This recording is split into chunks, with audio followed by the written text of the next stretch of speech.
As escrituras não endossam ou promovem a prática de pessoas manterem outros seres vivos como propriedade pessoal. A Bíblia normalmente se refere à escravidão com uma conotação negativa. A liberdade por meio da graça salvadora de Deus é um tema dominante em ambos os testamentos. Os israelitas foram mantidos em cativeiro por 430 anos sob a mão de um opressor cruel. Mas quando clamaram por liberdade, Deus ouviu o seu clamor. Ele enviou Moisés para ajudar na sua libertação das mãos de Faraó.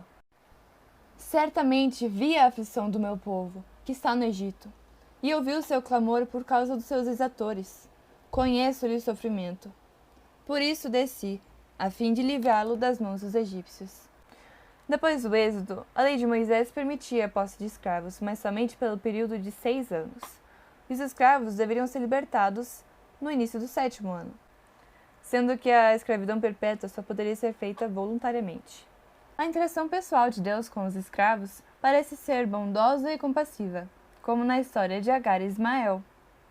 Deus estendeu sua graça, amor e perdão não apenas às pessoas livres, mas também aos escravos, como na aliança da circuncisão e na Páscoa. No Novo Testamento, a palavra grega para escravo tem um significado muito mais abrangente do que aquele que é familiar para a maioria das pessoas hoje.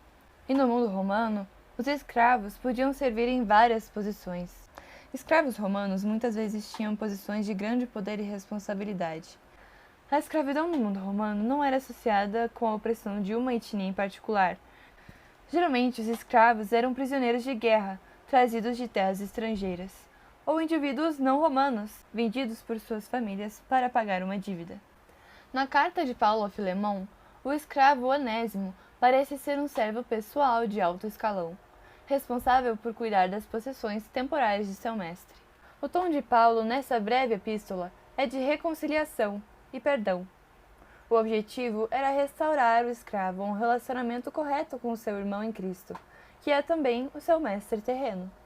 Deve ser observado também que em sua primeira carta a Timóteo, Paulo condenou aqueles que sequestravam pessoas para vendê-las como escravas, listando os raptores de homens como aqueles que especialmente merecem a condenação da lei. Com isso em mente, o conselho de Paulo aos escravos e seus mestres tem uma aplicação para os cristãos contemporâneos, especialmente no que se refere ao seu local de trabalho. Sob a perspectiva do relacionamento moderno entre empregador e empregado, vemos Paulo encorajando os trabalhadores a permanecerem fiéis a seu chamado divino e ao seu empregador que foi dado por Deus, e desaconselhando que os cristãos acentem trabalhos impróprios ou degradantes. E lembrando aos crentes que estão em posição de chefia, que eles não devem abusar do poder sobre seus subordinados, mas devem tratá-los com bondade, lembrando-os de que também prestarão contas a Deus. E sobre o 4º mandamento, Lutero nos explica que devemos temer e amar a Deus de maneira que não irritemos nossos pais superiores. Porém, os honremos, sirvamos, lhes obedeçamos, os amemos e lhes queiramos bem. Deus nos deu atribuições para que possamos ser uma bênção para os outros, mas infelizmente muitas vezes abandonamos nossas responsabilidades e prejudicamos aqueles que têm autoridade sobre nós. Ao desobedecer seus pedidos e roubar do nosso empregador por meio da preguiça ou do trabalho mal feito. Quando agimos dessa maneira, não estamos nos comportando como pessoas livres, mas como escravos, escravos do pecado. Mas graças a Deus, porque outrora escravos do pecado, uma vez libertados, fostes feitos servos da justiça. Deus ouviu o nosso clamor por misericórdia e nos enviou um libertador, digno de tanto maior glória que Moisés, e que esmagou as cadeias da opressão sob seus pés. No Filho de Deus, somos verdadeiramente livres. Paulo resume nas seguintes palavras quem e o que nós somos por causa de Cristo. Para a liberdade foi que Cristo nos libertou. Permanecei, pois, firmes, e não vos submetais de novo a jugo de escravidão.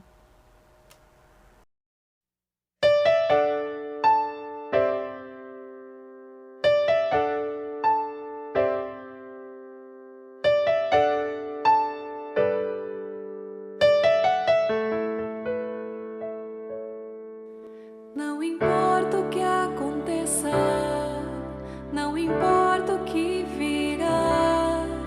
sei que Ele sempre sabe o caminho em que vou pisar. Seja dor, seja paixão, alegria, depressão, em qualquer ponto da estrada eu sei que estou em sua mão. Se o futuro te assusta, se o passado te faz sofrer,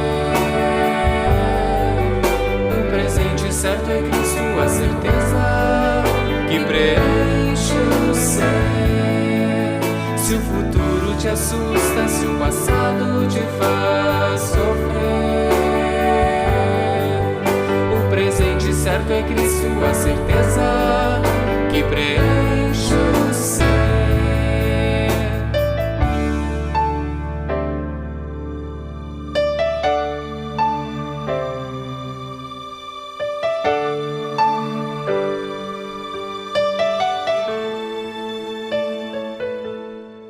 Não importa o que aconteça, não importa o que virá, eu sei que Ele sempre sabe o caminho em que vou pisar.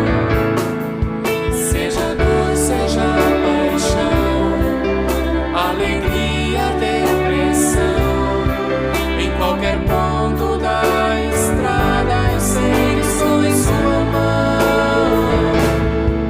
Se o futuro te assusta, se o passado te faz sofrer,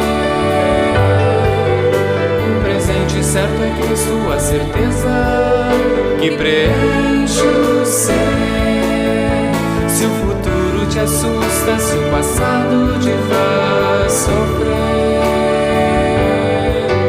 o presente certo é Cristo, a certeza que preenche o ser.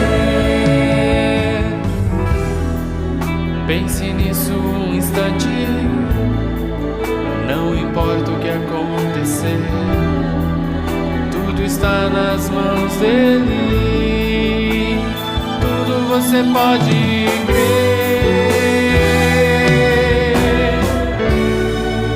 Seja dor, seja paixão, alegria, depressão, em qualquer ponto da estrada eu sei que estou em sua mão.